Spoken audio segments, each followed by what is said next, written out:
जब एनडीए के नेताओं से सवाल पूछा जाता है कि लगता है एनडीए के अंदर खटपट जारी है, इस पर तमाम नेता ये कहते हुए नजर आते हैं कि एनडीए के अंदर कोई विवाद नहीं है, कोई खटपट नहीं है।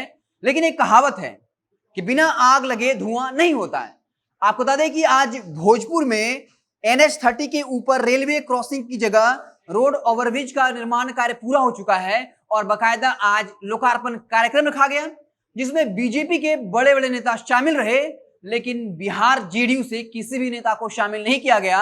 और आपको यह जानकर आश्चर्य होगा कि बिहार के मुख्यमंत्री नीतीश कुमार को भी नहीं बुलाया गया। आपको बता दें कि इस कार्यक्रम में सड़क परिवहन मंत्री नितिन गडकरी के साथ साथ केंद्रीय मंत्री आरके सिंह के साथ साथ जो है विभागीय राज्य मंत्री general VK Singh video conferencing के जरिए जुड़े रहे।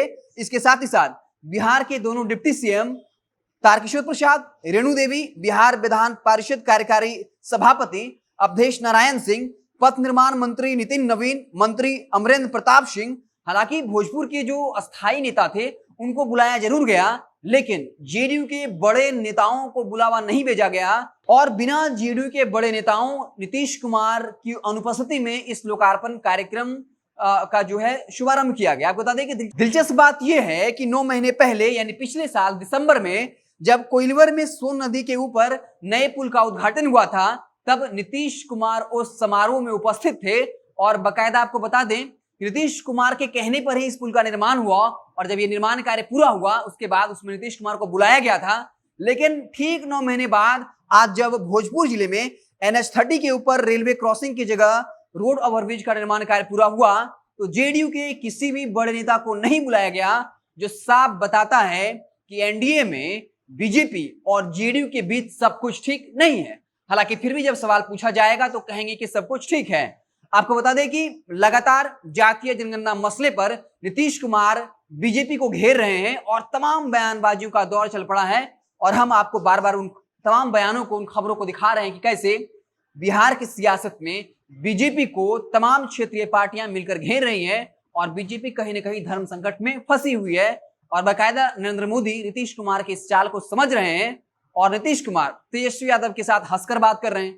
प्रधानमंत्री के सामने नेता प्रतिपक्ष तेजस्वी यादव की प्रशंसा करते हैं और कहते हैं कि हम तो इसके कहने पे ही आपके पास आए हैं, यानी वो बीजेपी पर कहीं ना कहीं मनोवैज्ञानिक दबाव बनाने की कोशिश कर रहे हैं। और अब बीजेपी ने भी ये ऐलान कर रखा है, अपने इस लोकार्पण कार्यक्रम के माध्यम से कर दिया है कि बीजेपी भी अब पीछे हटने वालों में से नहीं है, वो भी आर पार के मूड में है। अगर नीतीश कुमार ये कहते हैं या हमें डराते हैं कि वो किसी और पार्टी के साथ जा सकते हैं, तो कहीं ना कहीं अब बीजेपी को इस बात का डर नहीं है। इस कार्यक्रम के माध्यम से बीजेपी ने यह बात तो स्पष्ट कर दी है। हालांकि जेडीयू के कई नेताओं ने स्पष्ट कर दिया है कि इसको लेकर जेडीयू विरोध करेगी, जबरदस्त विरोध करेगी और अब स्वाभाविक है इसको लेकर बयानबाजी का दौर चलेगा। आज बाकायदा राष्ट्रीय पदाधिकारियों की बैठक हुई है ताकि कल जब राष्ट्रीय परिषद की बैठक होगी जिसमें तमाम बड़े नेता अलग अलग राज्यों के भी प्रदेश अध्यक्ष मौजूद होंगे, उस वक्त मीडिया का जमावड़ा भी होगा। फिर देखना दिलचस्प होगा कि जेडीयू की तरफ से इसको लेकर क्या कुछ पलटवार आता है। एक बात तो तय है, जातीय जनगणना मसले पर अब बीजेपी और जेडीयू की तकरार बढ़ती जाएगी। जैसे ही कोई नया अपडेट आएगा हम आपको उससे इत्तला करेंगे। आप देखते रहे जनता जंक्शन। बहुत बहुत धन्यवाद।